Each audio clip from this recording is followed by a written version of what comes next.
Partimos. Hola amigas y amigos del Portal del Villegas, bienvenidos a esta edición de día jueves que hacemos, como ya se está convirtiendo en una costumbre, con Nicole Rodríguez. ¿Cómo estás, Nicole? Aquí estamos, Fernando, muy bien, todavía en cuarentena, es lo que va quedando de las personas ya después de varios meses. Hoy día mirando el debate en el Parlamento con respecto al retiro de fondos, que es el tema que vamos a comenzar hablando, me imagino, me preguntaba si todo este mundo político y el gobierno se acordará que nos tienen confinados. A lo mejor ni se acuerdan, hay que avisarles para que nos suelten, porque como nos tienen con arresto domiciliario, con todo este debate y estas emociones que viene el Parlamento, yo creo que no se dan ni cuenta que tienen a la población no en libertad, digamos, con arresto domiciliario, como le decimos. Bueno, ¿vamos a partir con el tema del 10%?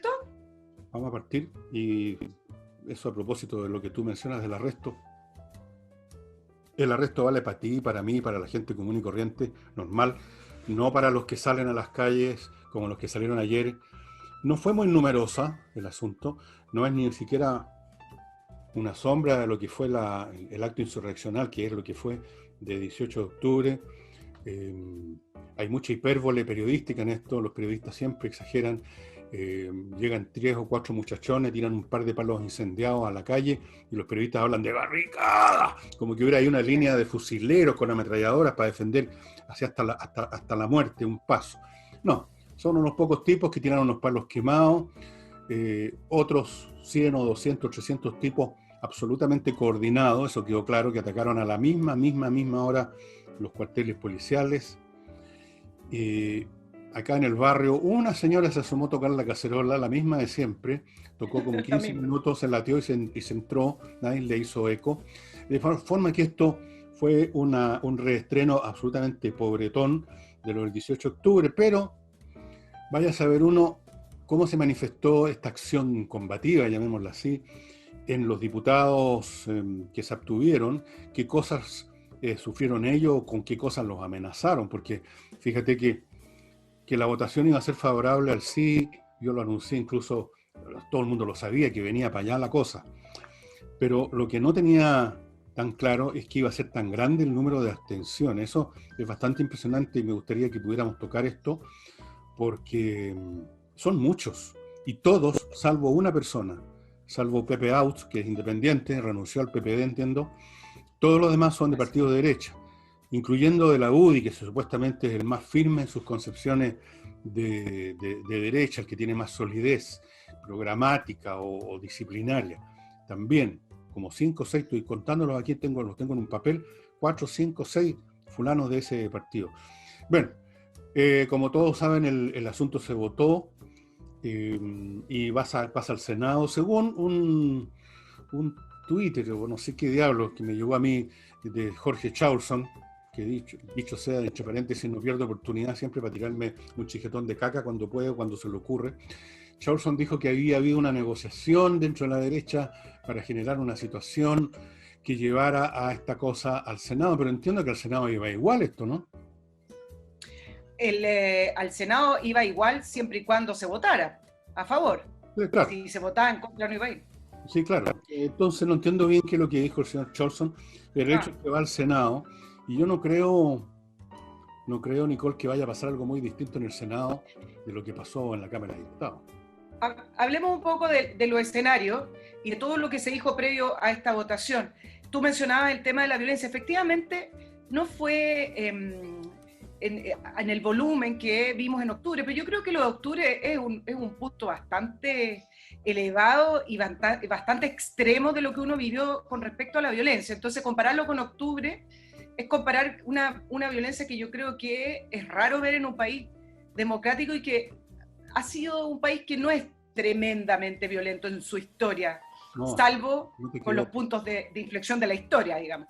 Pero hubo 61 detenidos, y lo que impacta en general son las imágenes, con la quema de una automotora en la estación central, los ataques a cuarteles de carabineros, quema de buses, porque si son pocas personas puede ocurrir, pero al final la imagen es la misma, el incendio, los ataques, etc.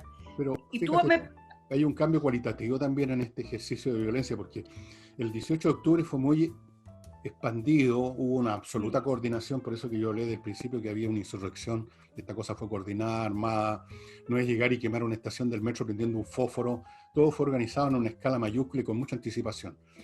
Pero fíjate que en esa oportunidad, si tú te acuerdas, no hubo, como hubo ahora, ataques directos a cuarteles policiales. Ahora tomó otro cariz, se ataca directamente y no fueron 2 o 3, fueron más de una docena, creo que cerca, no sé el número exacto, pero más de una docena de cuarteles policiales fueron atacados. Y eso, aunque hay un menor número, porque ahora no participaron como en octubre estas masas de personas comunes y corrientes que iban a las plazas a prestarle la escenografía civil que permitió después a tus colegas hablar del estallido social, esta vez fueron simplemente los grupos organizados. Grupos organizados para atacar comisarías, grupos organizados para asaltar, quemar o saquear un supermercado, grupos organizados. Es un cambio cualitativo en la violencia. No tiene, como yo mismo dije, el volumen escenográfico del 18 de octubre, pero no deja de ser importante. Y estas personas que dijeron que se abstuvieron de votar, anda a saber tú qué amenazas han recibido. ¿Qué amenazas han recibido? Yo Déjame agregarle a eso, que terminada la votación, 3 diputados, entre ellos Matías Walker, que si uno ve la tradición de la familia Walker, este es como el menor, el hijo rebelde, ¿cómo lo llamaríamos? El hijo, ya, déjalo ahí nomás. Ya. El último, digamos, el último de todos esos Walker. Sí. Recibió amenazas, hablaban de patria y libertad, pero eso uno nunca lo va a poder confirmar, por lo menos en los primeros momentos, porque también hay grupos que les interesa resurgir ciertas divisiones y no sabemos si efectivamente podrían ser este grupo detrás de esa amenaza. Así como también lo sufrió Diego Paulsen y otras personas. Efectivamente, ¿por qué hablar de la violencia antes de la votación? Porque esa violencia que se vivió ayer es lo que antecedió a esta votación. Y no es menor y no son factores independientes, son dependientes, porque desde octubre, que cuando un grupo ha querido conseguir cosas, lo ha conseguido a través de la violencia. Mira, en octubre finalmente la violencia terminó en este acuerdo para hacer un plebiscito para la reforma constitucional. Una reforma constitucional que no estaba en el programa de gobierno, que sí estaba en el programa de gobierno del candidato de la oposición, pero no ganó, y fue el candidato de la oposición, Guillé, quien menos votación ha obtenido desde el retorno a la democracia, por lo demás. Entonces, en el nombre de la violencia, se abrió la compuerta de la reforma de la Constitución, y ahora, en el nombre de la pandemia, con la crisis económica tremenda que tenemos y que vamos a seguir profundizando si las cosas siguen así, se abre la compuerta a hacer estas reformas o estos proyectos que no están o no estaban en el programa de gobierno. Ahora, el amedrentamiento me parece que sí ocurrió porque el amedrentamiento ha estado ocurriendo a lo largo del tiempo. No vería ninguna razón por lo cual se haya parado en esta votación. Eso lo he dicho 20.000 veces en este programa, en el sentido de que no se creyera nadie que las primeras líneas y que todos los grupos que actuaron en las calles, que generaron los primeros episodios de violencia, se iban a quedar de brazos cruzados todo el tiempo. La pandemia a lo más ha sido una especie de refrigerador que congeló todo por un tiempo, o lo enfrió bastante, hasta los revolucionarios más heroicos de la causa se fondearon, pero ahora con la crisis económica naturalmente se les creó un nuevo campo de batalla. Y esto de la violencia que tú estás mencionando es típico en estos procesos. La violencia está siempre presente o amenazando aparecer. Y hay mucha violencia que no conocemos, porque nosotros vemos a los tipos prendiendo unos palos en medio de una calle, eso que tus colegas llaman una barricada, pero no vemos los telefonazos, los mails que le puede llegar a cualquiera de estos individuos que se actuó en la votación, amenazando a su familia y diciéndole vamos a ir a quemar tu casa si votáis contra el proyecto, etcétera. No tenemos idea. Por eso es que uno está tentado de repente categorizar a toda esta gente de una manera bastante brutal como cobardes, porque no se atrevieron a decir sí o a decir no, sino que se corrieron. Pero ellos podrían decirle a uno, mire, es muy fácil tratar de cobarde si uno no es el que está recibiendo las amenazas. Pero no lo vamos a saber, no vamos a saber nunca porque no somos parte del círculo íntimo de don Lino Bartolú, UDI, que se abstuvo, de don Bernardo Berger, RN, que se abstuvo.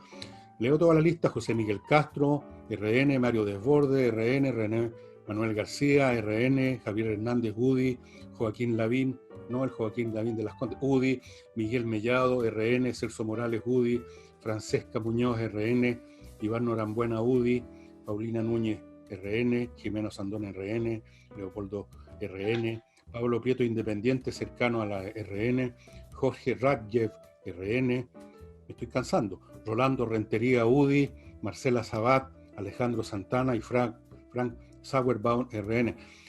Todas estas personas quizás no sabemos, podrían contarnos historias de horror, podrían decir: me han estado llamando todos estos días por teléfono, me han mandado mail, han mandado cartas, me han amenazado, ¿qué quiere que haga? Si además voy a hacerme el héroe ahora, cuando hemos visto a lo largo de todos estos meses de octubre, como tú señalabas, al propio gobierno rindiéndose frente a la violencia, ¿por qué tenemos que ser nosotros los que demos la última batalla y que nos cuelguen de un farol?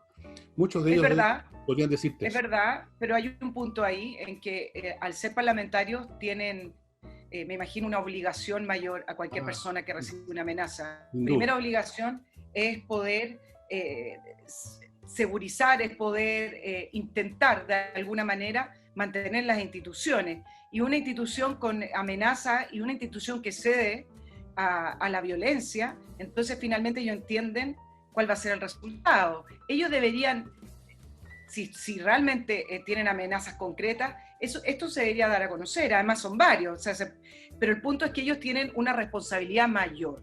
Sí, y si están cediendo ante eso, si es que es efectivo ese escenario, que lo creemos muy probable, y otros me imagino que votaron porque creen que con eso van a poder conseguir un poco más de votos en la próxima... Y pueden haber algunos que se convencieron de los puntos de la izquierda. Votación. Y me imagino que Desbordes, por ejemplo, que estaba hace rato poniendo el ojito a la izquierda, es de los convencidos, o sea, no necesitaban amenazar a Desbordes. Pero es curioso porque Desbordes estaba por el sí y ahora parece absteniéndose. ¿Eso lo van a llamar un gesto al gobierno? No sé. Es cierto que lo que tú dices de que como parlamentarios debieran tomarse en serio su cargo y no pensar como un ciudadano común y corriente, pero la historia nos muestra, la experiencia personal nos muestra por todas partes que al final de cuentas es mucho más poderoso el instinto de supervivencia que cualquier deber. Por eso que los pocos, incluso en una batalla, en una guerra que hacen frente al enemigo, después son condecorados o son considerados héroes y se les erigen monumentos, porque la mayor parte de la gente simplemente arranca nomás, pues. La cobardía es lo normal, es una sublimación del instinto de supervivencia. No quieren sufrir daño, y peor todavía si no los amenazan a ellos personalmente, sino que a sus familiares. Ahí tú quedas completamente desarmado. No, pero no vamos a ver todavía. Lo cierto es que la cantidad de abstenciones es enorme y casi la lista es del mismo porte que los que estaban en contra de la ley. Pero sí tenemos la votación a favor y en contra, y los que votaron a favor desde el oficialismo son 13, la misma cantidad de parlamentarios que en la votación de la semana pasada votaron a favor. Ahora, no son los mismos 13, pero la diferencia es casi mínima. En la primera oportunidad votaron 9 de Renovación Nacional y 4 UDI, y ahora se revirtió 8 RN y 5 UDI. Entonces, acá la pregunta política, ya en el tema de la negociación, es ¿cuánto sirvió, poco o nada, el paquete de medidas que ofreció el gobierno y cuánto sirvió toda la negociación que se hizo para evitar este resultado? La respuesta, por supuesto, es cero. ¿Qué va a quedar? Lo que pasa es que el paquete de medidas habría podido tener eficacia si los que votaban eran los ciudadanos, que lo reciben o no.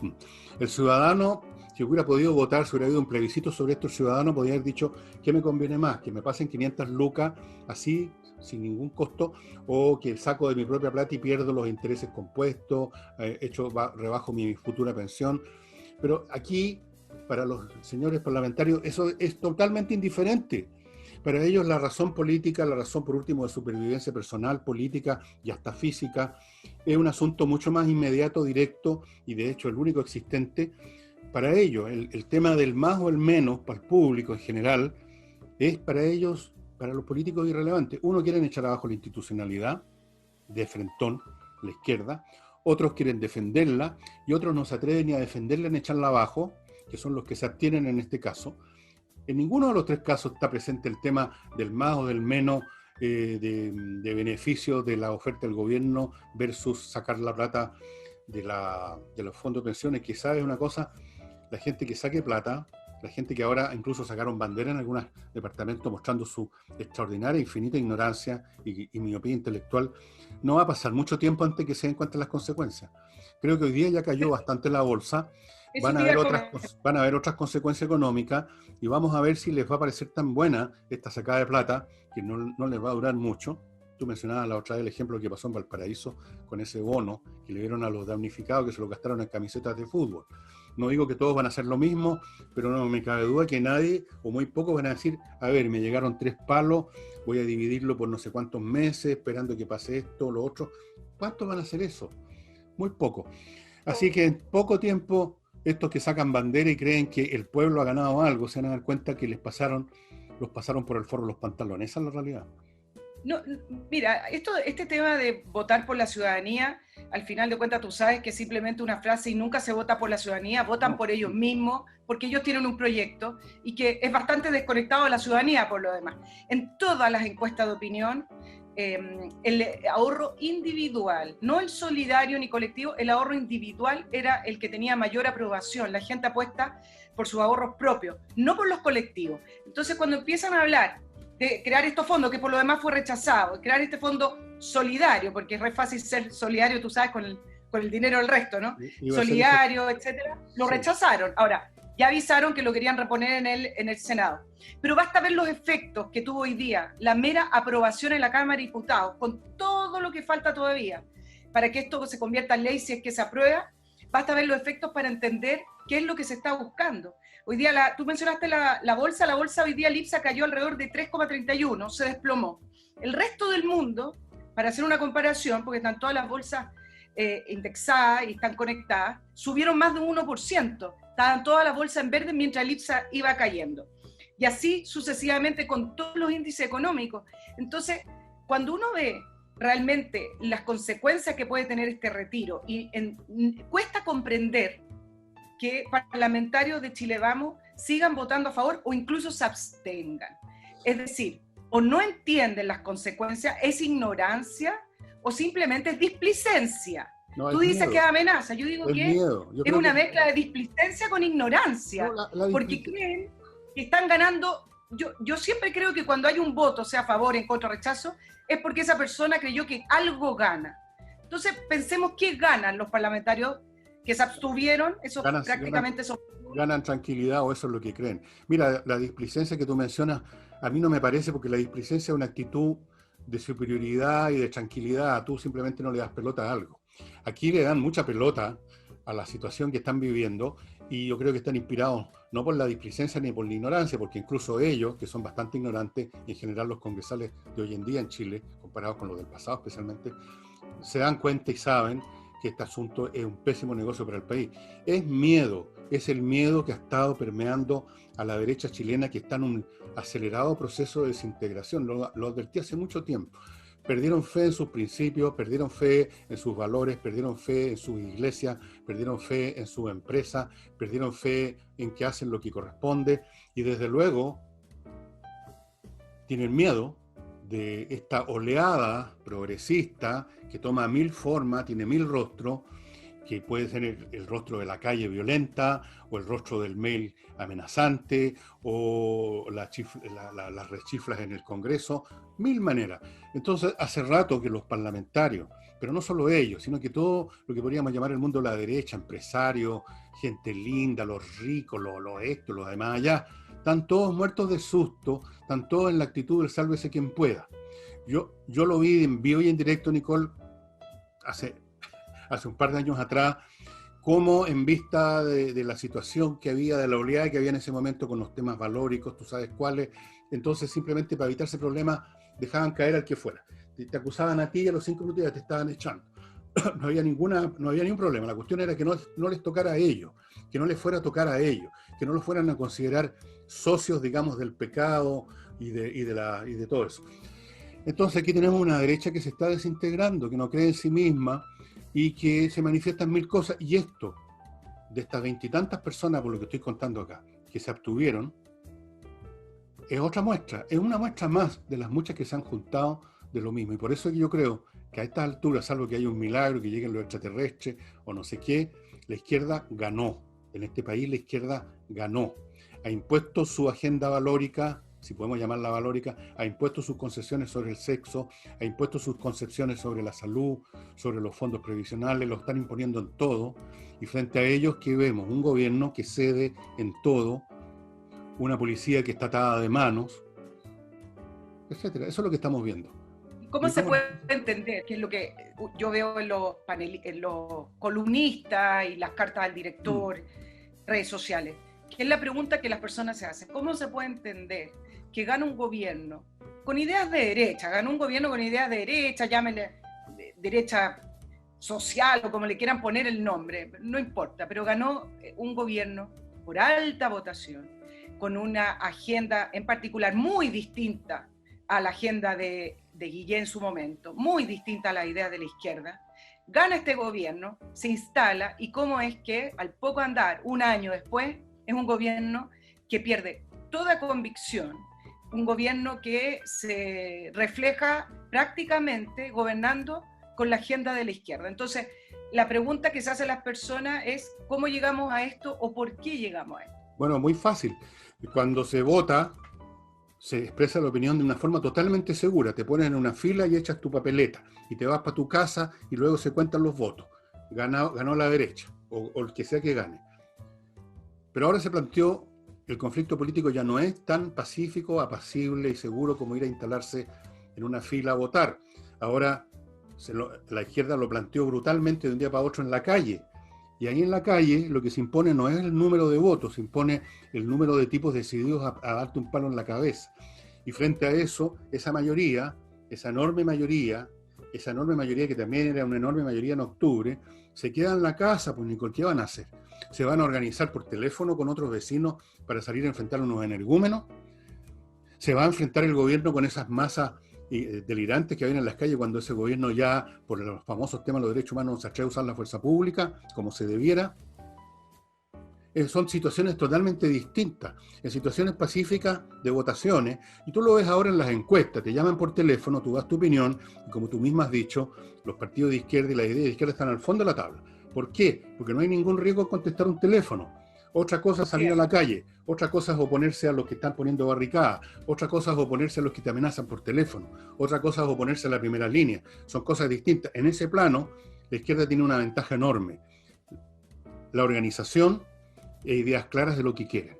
Y unida, y unitaria. O sea, todos quieren lo mismo. Desde luego, y por lo pronto echar abajo este modelo. Lo que se construya después probablemente tienen ideas distintas, pero por el momento están todos contestes en eso, echar abajo el modelo. Frente a esa unidad de propósito y esa organización que hace la mayoría silenciosa, salvo seguir en silencio nomás, hasta la próxima votación. Así que la próxima oportunidad que el pueblo común y corriente tiene la oportunidad de expresarse va a ser para el plebiscito. Y luego con las elecciones municipales y las que vengan, si es que siguen habiendo elecciones en este país, porque no sabemos lo que va a pasar. El punto es que la votación en la Cámara de Diputados fue trazando lo que va a ocurrir en el Senado, porque existía un buen grupo de senadores de oposición que no estaban a favor del proyecto. Tú tienes acá la paradoja que tienes un proyecto que todo el mundo critica, que todo el mundo dice que es una mala idea y es un pésimo proyecto. Tienes a todos los economistas de izquierda, ninguno, ni siquiera el economista del Frente Amplio, de apellido Sangüesa, pudo decir que era un buen proyecto. Bueno, tienes a todos, tienes a un Lagos Weber diciendo que no ha escuchado un aspecto positivo del proyecto, pero sin embargo ya se alinearon el fin de semana, antes que el gobierno anunciara medidas. Esto no tiene que ver con que el gobierno anuncie o no medidas, podría anunciar que vota toda la plata, si quiera la clase media van a votar igual, pero tienes a un Lagos Weber diciendo eso y sin embargo se alinean. ¿Por qué? Porque también el hecho de que Chile Vamos, estos 15 parlamentarios que votaron a favor, las 22 abstenciones, hayan votado a favor y abstenerse, no le deja marco político a los senadores de la oposición que podrían haber votado en contra en su minuto, en otro escenario. No le deja hoy escenario político. ¿Por qué van a rechazar ellos el proyecto si los mismos parlamentarios de Chile Vamos lo están apoyando. Entonces, ya tienes ahí a todos los senadores alineados por aprobar un proyecto que es muy malo. ¿Sabes lo que me recuerda? Y ahí te doy el pase, Fernando. Me recuerda el tema del Transantiago, que es en otra materia, pero antes de que se diera el vamos al Transantiago, el día 1, digamos, ¿se acuerdan ese día de febrero que uno tenía esa gente caminando porque no pasaba micro y que fue un desastre? Y que marcó una serie de situaciones que el país no ha podido enmendar, como por ejemplo la evasión, porque era tan el despelote en Transantiago, era tan malo el servicio, que en un minuto el mismo gobierno dijo que como el servicio era malo, entonces esta semana el pasaje iba a ser gratis. Bueno, eso por un lado que quizás es algo menor, pero el hoyo financiero que ha dejado el Transantiago desde el primer gobierno de Bachelet es algo que no se ha podido enmendar y es algo que no se ha podido recuperar. Sin embargo, antes que Michelle Bachelet diera el vamos, no es un proyecto exclusivo de ella, por lo demás venía de la administración de Lagos, todos los técnicos y los ministros le decían que no estaba el país apto para darle el vamos porque el proyecto estaba malo. Ella en algún minuto en una entrevista dijo, me tincó, ¿te acuerdas que ella siempre hablaba de me tinca? Muy buena para las tincas. Me tincó que no debía haberle dado el vamos. Bueno, pero se lo dio. Y fue un punto de no retorno para las finanzas públicas, fue un punto de no retorno para el sistema. Y acá estamos, si bien son materias distintas, estamos ante situaciones que son de alguna manera similares. Cuando uno toma una mala decisión, imagínate lo difícil que es, cuando uno toma una mala decisión a nivel personal, poder revertir esa situación negativa, imagínate a nivel país. Hay cosas que no tienen vuelta atrás. Me parece que estamos quizás, si en una aprobación futura en el Senado y en el Parlamento, ante una situación que la izquierda lo dice muy bien, pero en otro sentido, en el sentido revolucionario. No hay vuelta atrás. Bueno, tú has tocado con tus puntos uno de los grandes misterios de la humanidad, el misterio del poder. Porque podríamos poner 1.000.000 de ejemplos de situaciones en que individuos, grupos o naciones completas, a sabiendas de lo que hacen, como si fueran presas de un estado de hipnosis, de un ataque de nihilismo, se arrojan al abismo. Y la explicación vuelve a ser otra vez la misma, el miedo. Nicole, la gente, dices tú, se alinea. ¿Quién los alinea? El miedo. Cada individuo no sabe lo que piensan los demás. ¿Estarán de acuerdo o no conmigo en que esto es una tontería? ¿Qué va a pasar si están en desacuerdo conmigo y me castigan? Y todos piensan igual, y esa situación tan paradojal se expresa muy bien en ese cuento del rey que estaba desnudo y nadie se atrevía a decirlo. Mira, yo cuando he visto películas o documentales sobre los últimos días del Tercer Reich, alguna vez me hice primero la pregunta, ¿cómo es posible que en medio de la ruina, que Alemania estaba en el suelo, que los soviéticos estaban entrando por todos lados y seguían obedeciendo a Hitler, que es simplemente un hombre, ni siquiera era muy grande, no era Rambo, era un pobre y triste huevón, esa es la verdad, con su bigotito, y sin embargo seguían obedeciéndolo? Y la respuesta es la misma, porque nadie sabía qué es lo que pensaban los demás. Entonces se genera una especie de espectro invisible que hace que nadie se atreva a decir el rey está desnudo. ¿Cómo estamos siguiendo todavía a este idiota? ¿Cómo vamos a votar positivamente esta ley? ¿Cómo le obedecemos todavía al Führer? ¿Cómo seguimos haciendo esto? Si no es más que una persona, le podríamos dar una cachetada y no pasa nada. ¿Qué poder tiene? ¿Superman acaso? No. El poder de este fantasma invisible, de esta sensación de que a lo mejor los demás están con el otro y tú no sabes, y por eso cuesta tanto cuando se instaura, por ejemplo, una dictadura y todo el mundo está en contra. Por Dios que cuesta echarla abajo porque nadie se atreve a dar el primer paso. Yo les he contado muchas veces lo que pasó en Rumania con Ceausescu, porque me lo contó una persona que estaba ahí. Que estaba ahí, porque la historia es bien conocida. Bueno, una persona que estaba ahí, me contó, había una festividad más de estos regímenes socialistas, donde desfilan los soldaditos, saludando a la tribuna, toda la cuestión de siempre, de la escenografía de siempre. Y de repente, en medio de la masa de gente, un tipo gritó el equivalente en rumano ahí, ándate a la concha de tu madre, Ceausescu, una cosa así. Y todos se fueron sumando. Y se sumó, claro. Y hubo una situación, pero ¿quién es el primero que dice eso? ¿Quién es el que se atreve? Y como nadie se atreve, estas situaciones increíbles, donde un tipo domina millones, o donde una mala idea empuja a miles, o en este caso a docenas, impera, y todos se precipitan como las ovejas al abismo. Nadie se atreve a decir, oye, vamos al abismo, porque en una de esas te van a castigar peor que caerse al abismo. Entonces entra una especie de un estado de ánimo fatalista en que tú ya no haces ningún esfuerzo y te dejas arrastrar por el piño. Y ese es uno de los grandes misterios del poder, porque en última instancia uno siempre se puede preguntar cómo es posible que alguien, un individuo, pueda tener poder sobre millones de tipos para abajo. Hay otros mecanismos también, ¿no? Pero siempre al final de cuentas es que el hombre recibe obediencia de parte de un círculo que a su vez domina otro círculo, que domina otro círculo, y el primer círculo, el que está al lado del líder, lo sigue, porque aunque estén en desacuerdo con su idea, no sabe lo que piensa el del lado derecho, no sabe lo que piensa el del lado izquierdo, y es muy peligroso abrir la sanguchera, y así vemos este espectáculo permanente en la historia humana de masas y masas de seres arrojándose al abismo. Es una cosa muy impresionante. Es impresionante. Eso es miedo, y ahí tenemos otra vez el miedo es el fundamento de las sociedades, finalmente. Es impresionante además porque si tú lees a todos los analistas, da lo mismo de derecha, izquierda, centro, donde sea, incluso los mismos políticos hablan de cómo Chile se está desbancando, o algunos hablan de vamos directo al barranco. Bueno, pero nadie hace nada, es algo muy, o nadie hace cosas distintas. Mira, le voy a dar un punto al gobierno acá, porque por supuesto que parte de los análisis de la votación en la Cámara es la falta de conducción política del gobierno, y creo que en gran medida el gobierno no ha logrado traducir el esfuerzo inmenso que se ha hecho durante la crisis y las ayudas que han sido de magnitudes que nuestro país no conocía, son medidas inéditas. Solo le doy ese punto, pero recuerdo algunas votaciones importantes en otros gobiernos, quizás con mayor convicción, como por ejemplo Obama, cuando vino una matanza en un colegio, y él, al ser demócrata, había querido propiciar su ley de control de armas, algo que en Estados Unidos tú sabes que es parte del ADN y es tremendamente difícil y siempre se relaciona más a los republicanos. Bueno, él igual hizo la ley, la gente lee, sus asesores, sus ministros le decían, presidente, no lo haga, va a perder. Y él dijo, no importa, lo voy a hacer igual la ley, y la puso en el Congreso. Fue incluso a negociar directamente al Congreso para evitar que se le diluyeran algunos votos, etc. Bueno, perdió la votación. No hay control de armas, no se cambió la ley, pero él no sale diciendo en esa oportunidad que no logró convencer a los parlamentarios, incluso a algunos demócratas que votaron en contra de la propia ley.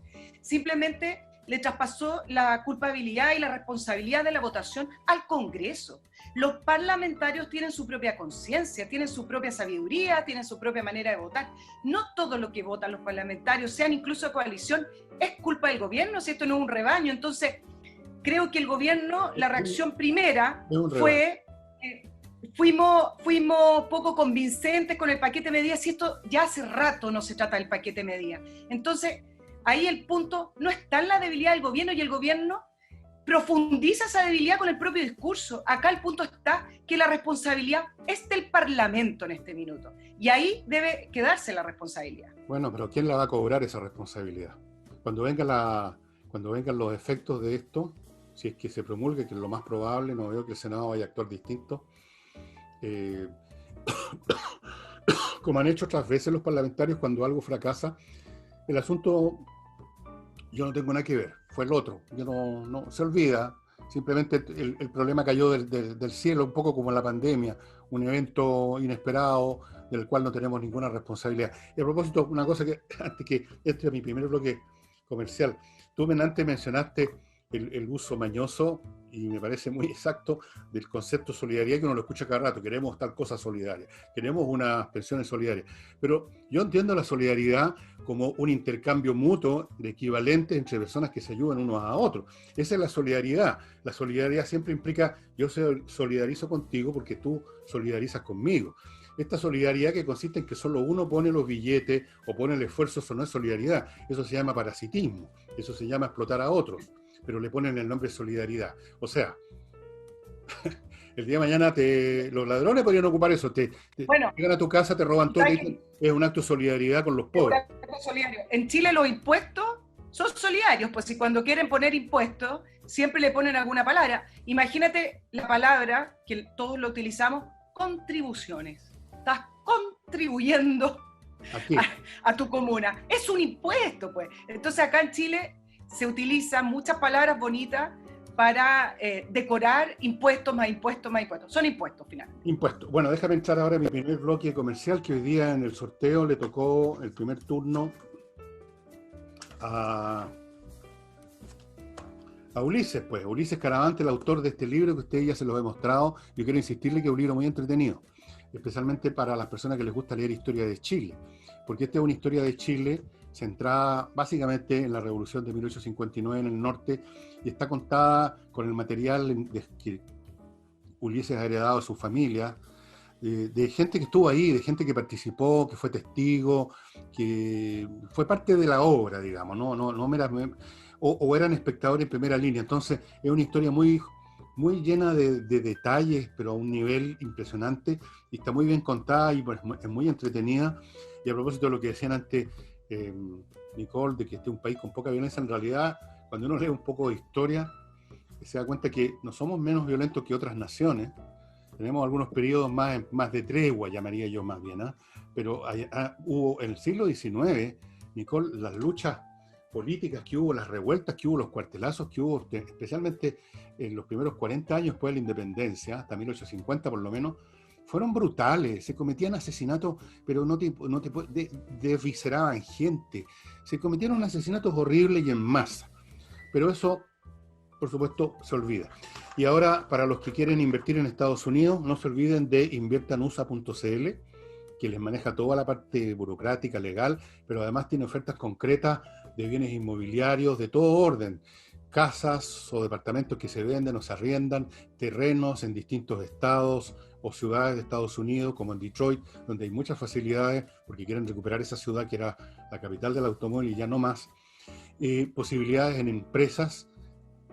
Invierta en USA.cl, maneja 3.500 franquicias, cuestión que usted decida en cuál quiere invertir. Usted puede averiguar de qué se trata y meterse a ver de qué se tratan esas franquicias. Así es que invierta en USA.cl, que además le puede conseguir una visa de residencia en Estados Unidos y una cuenta corriente en un banco norteamericano. Y terminando este primer bloque, Ozonium, estimados amigos, si usted quiere desinfectar todas las noches, dejar para el otro día, pero como un quirófano, el recinto de su restaurante, de su café, de su bomba gasolinera, de su empresa, cosa que sus trabajadores y sus clientes estén tranquilos de que las cosas están sanitizadas a fondo, entonces póngase en contacto con ozonium.cl, que le va a facilitar, le va a arrendar una maquinita que ustedes están viendo a mi izquierda, que usted la programa y en la noche cuando no hay nadie despide el ozono, mata a todos los bichos, mata al COVID-19, mata todo lo que haya presente y el otro día está todo perfecto y usted puede programarla como quiera. Fuera de eso, si usted desea hacer lo mismo en su casa, van a ir funcionarios de Ozonium, convenientemente trajeados para los efectos, y van a dejarle su casa también tiki-taka. Así que ozonium.cl. Y ahora vuelvo con Nicole. Estábamos en... Déjame le dejo, solo darle una mirada al tema económico, porque es una lástima ver que en medio de esta crisis donde en realidad se debiera estar hablando de qué medidas vamos a tomar para la reactivación. Se debería estar tomando el debate de en qué se va a gastar los 12.000 millones de dólares que fue el acuerdo que hace poquito, el 8 de junio, tomaron los parlamentarios con el gobierno. No se alcanzó ni a preparar esa discusión en cuanto a cómo se va a gastar, y tenemos esto encima de la AFP, que es una discusión ideológica, una discusión de otra naturaleza. Y resulta que en medio de esto estamos nosotros los ciudadanos esperando un plan de reactivación, esperando saber cuándo salimos del desconfinamiento, mientras otros países, revisando un poco los debates, por ejemplo Inglaterra, que igual tiene ciertos lugares de rebrote, que tiene el problema del Brexit, tiene problemas políticos, está legislando, preparándose solo para reactivar. Y la última medida fue bajar el IVA y tomar algunas decisiones de exenciones tributarias. Eso solamente estoy dando un ejemplo de países en los cuales en realidad la prioridad número uno es cómo reactivamos la economía. Me da la impresión de que el mundo político abandonó ese tema, no he escuchado una palabra de aquello, Y es lo único importante. Cuando salgamos a la calle libremente, nos vamos a encontrar con ese panorama que quizás nosotros no estamos acostumbrados, sobre todo mi generación, que nació en democracia y que el país se fue desarrollando, con locales llenos, con quizás en algunos minutos, con pocos locales en arriendo. Bueno, cuando uno ahora ya se da un poco de vuelta por Santiago, con los pocos permisos que uno tiene, uno ya ve esos locales cerrados, se arrienda, se vende, departamentos vacíos. Entonces, el mundo político nos está dando la espalda a nosotros. No vengan con esto de que están legislando para los ciudadanos. La reactivación es el tema y el cómo hacerlo es el tema. Entonces, yo no sé cómo lo vamos a hacer. Es que no lo vamos a hacer. Es que resulta que a la izquierda no le interesa todo eso. A la izquierda no le interesa la reactivación, le interesa todo lo contrario, le interesa que venga un apocalipsis económico, porque ese es el terreno que les favorece a ellos. Ellos quieren, no nos olvidemos nunca, no perdamos nunca de vista, ellos quieren demoler este sistema, como sea, en las calles, con una ruina económica, o ganando unas elecciones, pero que no las han ganado, o ganando aquí, o presionando, o aterrando a la gente, o generando un estado tal de ruina que haya una mayor predisposición de la gente que siempre quiere creer en milagros, a que ellos sí tienen la fórmula mágica, que nunca la han tenido, como lo demuestra la historia actual y pasada. Todas las fórmulas de ellos son un fracaso, son los reyes de la ruina, de generar ruina en los países, la gente de izquierda. Pero como la gente nunca pierde la esperanza y siempre hacen la procesión al Señor de Mayo o quien sea, les van a creer. Entonces, para ellos, al contrario, no les interesa la reactivación, les interesa la demolición, les interesa que se venga todo al carajo, que se derrumbe todo. Con eso simplemente ellos piensan que se construirá una sociedad mejor, porque a los ciudadanos que les interesa la izquierda no son los actuales, no eres tú, yo o incluso sus propios votantes, son unos ciudadanos teóricos imaginarios del futuro, de ese modelo maravilloso que van a construir. Los comunistas lo decían muy claramente y todavía lo deben decir, el hombre nuevo. Lo que existe ahora, lo que ha existido antes en este planeta, los que vivimos hoy y los que vivieron ayer y los miles de millones que hemos vivido en el planeta son para ellos expresiones de la prehistoria humana. Lo que interesa es las miles de millones de generaciones futuras que van a ser la encarnación del hombre nuevo, que van a instaurar una sociedad distinta, fraterna, qué sé yo. Entonces, lo de ahora, cuando mucho, lo consideran los costos necesarios, las externalidades necesarias. Como en una guerra, van a morir gente, pero tenemos que seguir adelante porque queremos ganar la guerra, así que sabemos que vamos a tener pérdidas, pero no tenemos que seguir. Y eso es lo que piensan, eso es lo que ven. Están dispuestos a todo. Acuérdate que ayer Pamela Giles, a propósito de que Moreira había dicho que no iba a votar porque se iba a internar en un hospital, le ofreció su cuerpo. Bueno, sí, si estaba tan interesada en el voto Moreira, podía haberle ofrecido algo un poquito mejor que eso. Pero, en fin, alguien quizás tomó la oferta, ya lo veremos más adelante. O sea, a lo mejor sale en algún matinal. Tú sabes que son tan hocicones los matinales, en una de esas cuentan quién fue el que aprovechó el regalo de Pamela Giles. Están dispuestos a todo, hasta eso. Están dispuestos a cualquier... Oye, a propósito de los personajes, tú preguntabas por Desbordes, porque ahora se abstuvo. Bueno, a Desbordes se lo culpa mayoritariamente por el tema de Renovación Nacional. Él fue uno de los primeros que empezó a advertir que si el gobierno no tomaba mayores medidas o no soltaba más la billetera, tú sabes que acá en Chile, curiosamente, existe esa sensación de que es un problema de soltar la billetera porque es gratis y la plata cae de cualquier parte. Venía un estallido, un segundo estallido, y este estallido va a ocurrir si el gobierno... Él fue el primero en extremar el discurso y llevó el discurso al límite. Entonces, ahora que Desbordes se haya abstenido, de hecho no me llama mucho la atención porque después de la semana pasada fue el primero, quizá en algún minuto tuvo una reflexión, no lo sabremos, en decir que era un mal proyecto. Entonces, son estas cosas curiosas que ocurren al interior de Chile Vamos, pero que claramente reflejan que este famoso punto de inflexión que hablaban el fin de semana, que esta votación de la AFP marcaba un antes y un después, sí, yo me imagino que efectivamente hubo un punto de inflexión. Sí, lo marcó para abajo, ese es el punto de inflexión. O sea, es como decir que cuando llegas al abismo y das un paso más y te empiezas a caer, pues tú bien puedes decir este fue un punto de inflexión. claro que sí. Bueno, no tiene vuelta el asunto. Pero tú siempre tienes como una explicación, a mí me gusta la mirada como más histórica que tienes. Hay una situación curiosa que me pasa en general al analizar algunos gobiernos y sus malos momentos, como el mal momento que tuvo también Michelle Bachelet con el caso Cabal, pero que la magnitud del daño es ni comparable a lo que estamos viviendo ahora y con lo que se vivió en octubre. Que los sectores políticos en Chile tienen tan poca visión y tan poco sensación y amor hacia su propio país que pareciera que cuando se debilita un gobierno o se daña un gobierno o se afecta al gobierno, se está afectando al gobierno y nada más. Entonces, no se afecta a Chile. Entonces, acá, en el caso de Sebastián Piñera y su gobierno, que por supuesto que está debilitado, pareciera que todas las estocadas que la gente le sigue dando desde el mundo político solo le afectan a ellos y hacen creer o ilusionar a quienes propician esas estocadas que están ganando espacio para poder retomar al poder y tener la presidencia o la moneda. Pero mirando algunas situaciones históricas en otros países, sobre todo europeos con democracias más desarrolladas, sí hay ciertos límites en cuidar las institucionalidades y la patria, independiente de los procesos políticos, independiente de las oposiciones. Uno ve, quizás ya hablé de Inglaterra, pero uno ve estos debates en Inglaterra que se sacan la madre en el Parlamento inglés, son entretenidos incluso de escuchar, pero no está esa idea que te dejan de que se desligan de lo que ocurre en el país dañando un gobierno.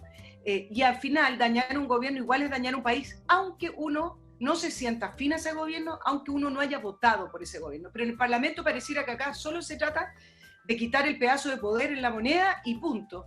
Lo que ocurra para abajo, a todos nosotros, eso no importa. Voy a contestar, o más bien dicho voy a comentar, no voy a contestar, yo no tengo respuesta a nada. Pero antes de entrar a comentar lo que tú has dicho, voy a recordarle, estimados amigos, que si usted quiere vender su propiedad en estos tiempos difíciles, va a tener que ponerse en manos del mejor. Y el mejor se llama Hey, es un tipo que usa métodos muy innovadores para vender propiedades y por lo tanto le va mejor que a otros corredores, lo hace más rápido que otros corredores y eso es lo que a usted le conviene. Usted quiere vender ahora, pronto, no en 4 años más. Primera cosa. Segundo, es un buen buscador de arrendadores para sus propiedades, arrendadores o arrendatarios, más bien dicho, que le vayan a pagar a tiempo, que no le vayan a demoler su inmueble, que sean decentes. Hay que buscarlo. Hey lo sabe encontrar. También sabe hacer tasaciones, muy importante antes de vender, saber el precio correcto, y sabe administrar arriendos. Si usted es rentista, póngase en manos de él y se evita las molestias que trae esto de andar recorriendo a los arrendatarios y escuchando las quejas de que el califón está malo, ¿cuándo me lo va a arreglar? Típica. Y vamos al Lavo Club, un detergente de gran calidad que además tiene un montón de ventajas, porque viene en un tanque de 10 litros que le dura muchísimo. Eso ya es una ventaja, no tiene que estar a cada rato mirando así en el frasco de plástico del detergente si le queda, si quiera comprar. Segundo, es hipoalergénico, no le molesta la piel, ni siquiera a personas como algunos de nosotros que tenemos una piel de mierda, esa es la palabra, que cualquier cosa nos jode. Es biodegradable, no molesta el medio ambiente, se desintegra molecularmente, rápidamente, y lava muy bien, pues, ¿qué más quiere que le diga? Fuera de eso, ahora Lavo Club está poniendo a su disposición suavizantes con fragancias muy ricas. Yo recomiendo menta aloe. La ropa queda suavecita, queda fragante, o sea, usted sale de la ducha, además se perfuma usted, se pone una ropa fragante, queda, pero, ¿qué digo yo? Puede pedir una cita con la Scarlett Johansson y le van a decir que bueno, seguro. Así que póngase en contacto con Lavo Club, ahí están las direcciones, lavoclub.cl, hay unos teléfonos para un par de ciudades y consiga este detergente. Y si usted es empresaria o empresario, yo le aconsejo que consulte con Controller cómo mejorar la gestión administrativa, los pagos de salario, las cotizaciones, todas esas cosas del papeleo que es complicado. Controller lo hace muy bien. Fueron creadas esta organización por contadores auditores que llevaban 20 años trabajando en empresas internacionales, conocen el revés y el derecho a estas cuestiones, tienen el software más adelantado, le dejan funcionando su empresa pequeña, mediana, grande, con una eficiencia que usted nunca soñó. Así es que controlen, estimados amigos. Y ahora vuelvo con Nicole. ¿En qué estábamos, Nicole? Oye, estábamos todavía con algunos análisis respecto a la votación. Yo te hablaba de la disociación que existe en nuestro mundo político sobre el gobierno y el país. Entonces, no importa la cantidad de estocada o la manera de debilitar al gobierno, sea quien sea que esté de turno en el poder, porque lo importante es recuperar el poder para ello, y pareciera como que lo que le ocurre al gobierno no se va a afectar al resto de nosotros los ciudadanos. Bueno, de eso te iba a comentar que fuera de los factores personales rascas, como que hay algunos que simplemente se quieren forrar los bolsillos o que actúan sobre la base de animadversiones personales o todos esos factores podemos dejarlos de lado. Lo que ocurre con los políticos, especialmente los políticos de sectores que tienen una doctrina, por ejemplo los comunistas, de los demás no les queda ni eso siquiera, el timbre goma nomás. Ellos quieren obtener el poder y luchan por el poder a cualquier costo porque para ellos, si realmente creen en sus ideas, el poder es un instrumento para al fin poner al país en la vía correcta. Esa es una frase muy comunista, la vía correcta. La vía correcta al socialismo, la vía correcta al comunismo, la vía correcta al otro mundo, no sé. La vía correcta. Ellos tienen una tal convicción demagógica, dogmática, de que su visión de cómo debiera ser el país es la que corresponde, es la que va a traer felicidad, si no a esta, a la próxima generación, que están dispuestos a todo. Y lo primero es estar dispuesto a obtener el poder a cualquier precio. Sin poder tú no logras nada en este mundo, mucho menos en la conducción de un país. Necesitas poder. Se supone que una vez que tú tengas el poder vas a arreglar las cosas. Yo he contado muchas veces acá la anécdota de ese socialista que yo conocí en la universidad, que se llamaba Ramón Silva, un tipo muy simpático por lo demás, que una vez me vio haciendo una votación. Entonces marcaba una cosa que sí y otra que no, iba tratando de pensar punto por punto, y me vio haciendo esto y me dijo, no sea huevón, me dijo compañero, yo era de izquierda, vote todo así nomás, con una regla, ponga todo que sí o que no, no me acuerdo cuál de las dos era la versión de la izquierda. Pero le dije yo, ¿cómo? Pues si tenemos que estudiar primero las proposiciones de cada punto. No, pues me dijo, primero hay que resolver la cuestión del poder. Una vez que hayamos ganado la Federación de Estudiantes, ahí vamos a empezar a hacer las cosas que corresponden. Entonces, siempre es la cuestión del poder. Y esa cuestión del poder no se resuelve nunca, porque tú ganas una vez el poder. Mira lo que le pasó a Piñera. Y resulta que el poder está en juego, a lo mejor en 2 años en otra elección. O está en juego porque se produjo lo que se produjo en Chile, ahora, con la cuestión de octubre. O está en juego porque hay unas elecciones municipales. Nunca se resuelve la cuestión del poder a menos que aniquiles a tus adversarios, que los atomices con un rayo de la muerte de la guerra de las galaxias. Siempre están ahí y por lo tanto nunca se resuelve la cuestión del poder y continúa eternamente esta guerra, y uno lo ve en la historia política de todas las naciones, ya que tú dices que de mi visión histórica, bueno, cuando uno ve y estudia cómo era la política en la Grecia de Pericles, era la misma cosa, podían estar en peligro de muerte, guerras contra los persas, contra la Esparta, pero la cuestión del poder era la primera. ¿Quién le gana a quién para hacerse, digamos, del poder y tomar las decisiones que a él le parecían las correctas? Siempre ha sido igual, siempre. Y en esto se engañan mucho a los tipos porque se van encerrando además en este mundito cerrado de la política. Los referentes son otros como ellos, hablan con gente como ellos, y por lo tanto pierden contacto, no voy a decir con la gente porque nunca les interesó tener contacto con la gente, pierden contacto con la nación, que es mucho más importante. Pierden contacto con la lógica, pierden contacto con los números, pierden contacto con las reglas del desarrollo humano, pierden contacto con todo y están en esta esfera pensando siempre en, como decía Ramón Silva, la cuestión del poder, compañero. Oye, a propósito de la cuestión del poder, una entrevista que me llamó la atención, que en el último tiempo ha estado bien entrevistado, que es el economista Sebastián Edwards, que no es un economista de derecha, aunque a mí me carga hablar economista de derecha, izquierda, bueno, yo creo que a futuro eso ya no va ni a existir. Economista o no es economista. Ha estado presente. Uno es economista o no, eso es todo. Claro, él no vive en Chile, ha estado presente porque participó del comité de economistas que fue llamado por Isquia Siches para la proposición que ya está a esta altura de historia del paquete de medidas del gobierno.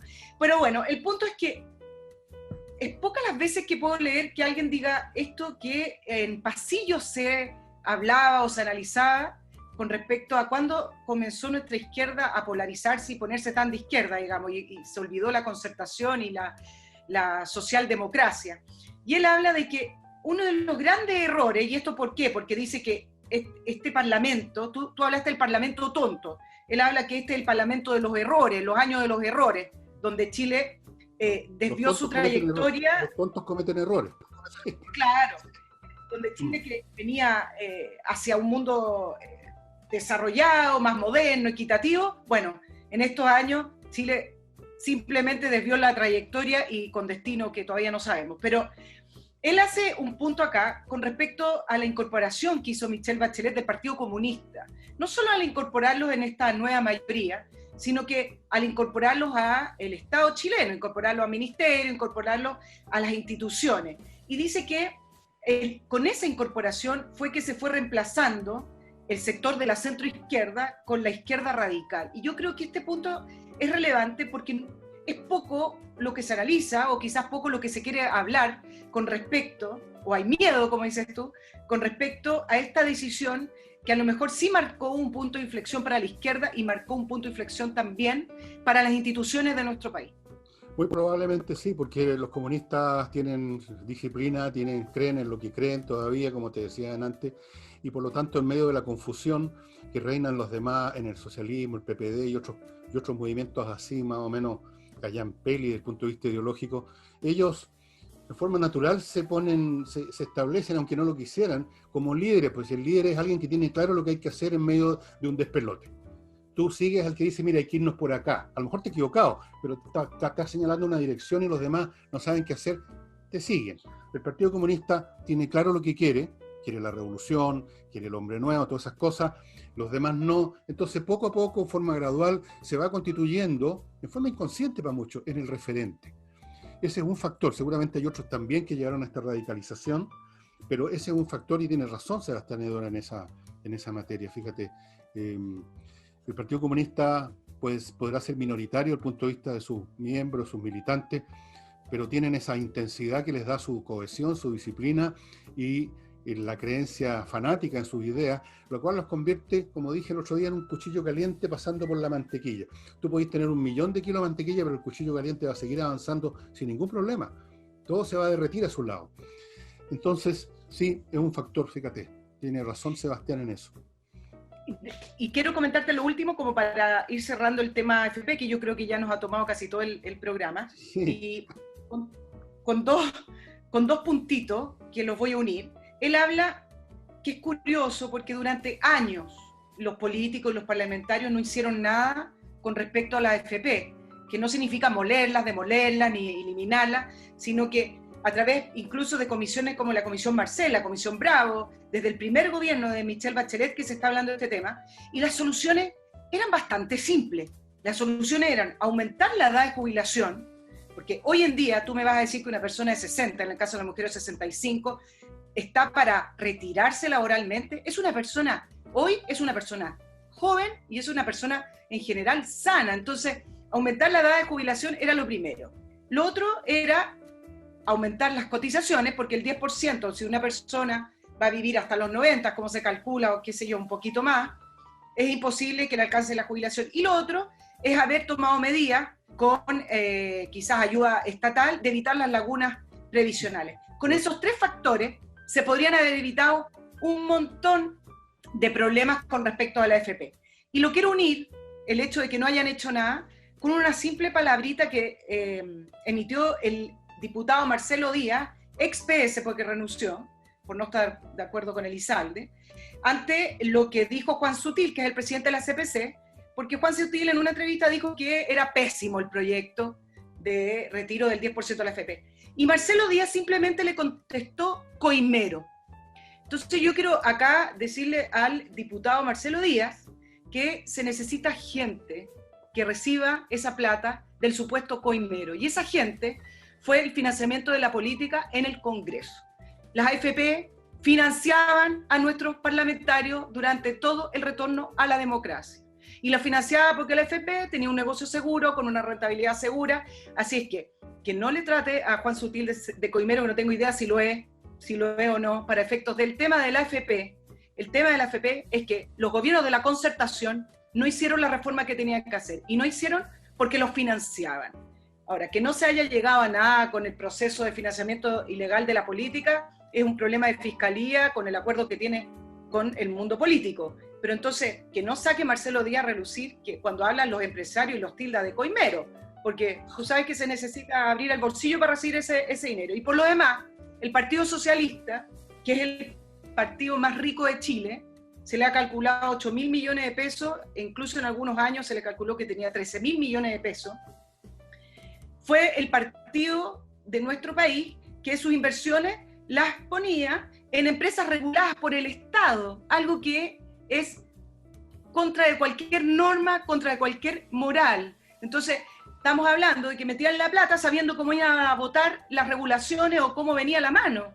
Eso quedó en nada, porque en nuestro país todo queda en nada. Entonces, no vengan a culpar al mundo privado de las decisiones que tomaron ellos en su minuto al recibir los dineros de las personas.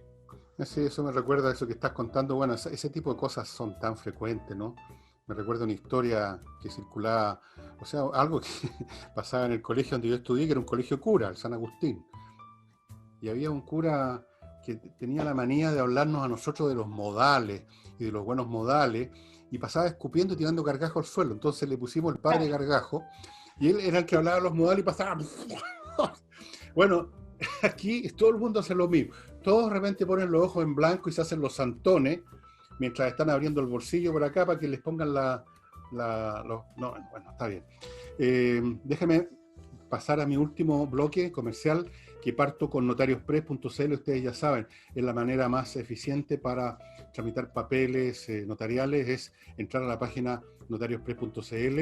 Ahí usted llena los datos para el papel que necesita, se los van a ir pidiendo uno por uno, usted los va llenando. Terminado este formulario virtual, usted lo paga ahí mismo, con tarjeta, como se pagan las cosas en la red. Eso va a ir a dar a la notaría más cercana a su casa. Todo lo que usted tiene que hacer, y eso tiene que hacerlo, es ir a firmar. El papel está listo, está pagado, lo firmó el notario, tiene que estar usted firmando frente al funcionario, es un acto legal que se exige, pero en vez de estar 3 horas, va a estar 3 minutos. Esa es la gran diferencia. Fuera de eso, le facilitan la transferencia de vehículos. En esta página tienen un mecanismo, usted puede ver los detalles en la página, en el sentido de que usted no va a tener que ir al registro civil para esa transferencia.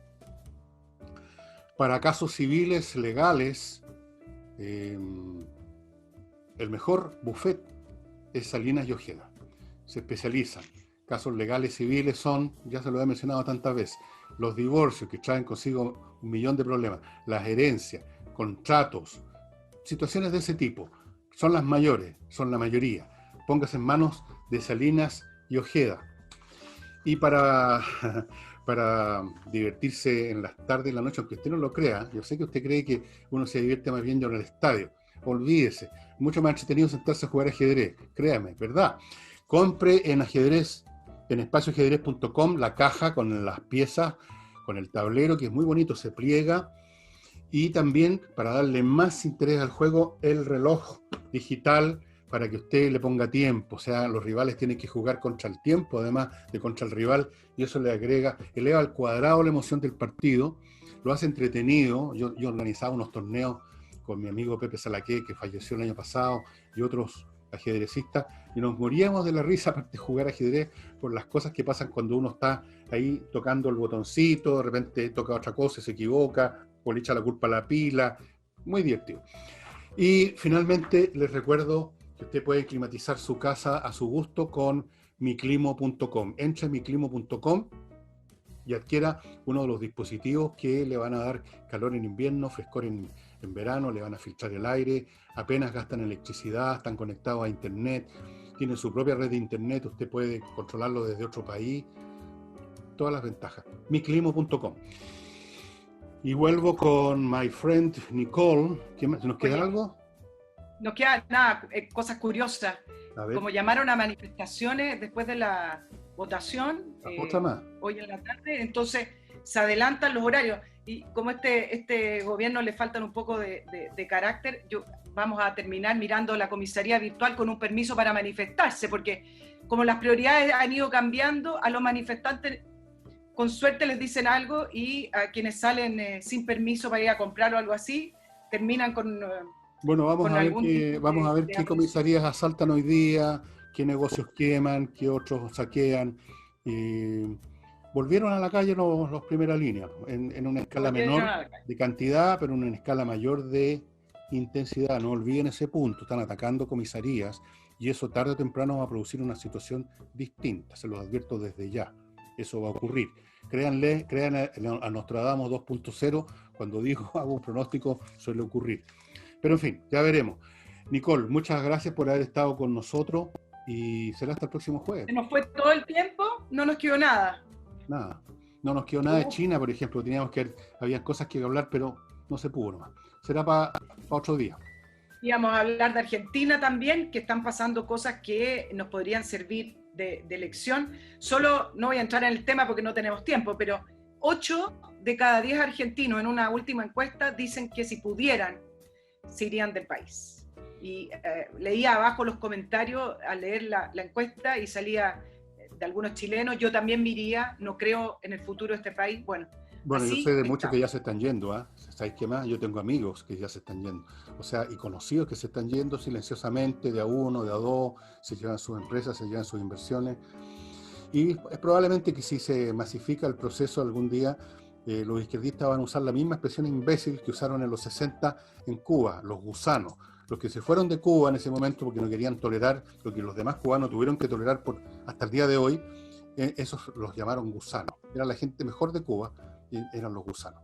Y bueno, eso sería todo. Y a propósito, tú dices que podíamos haber sacado lecciones de Argentina. Yo no lo creo. Yo creo lo que decía el filósofo alemán Hegel. La única lección que enseña la historia es que nadie aprende las lecciones de la historia. Punto. Listo. Chao, Nicole. Chao, que estén muy bien.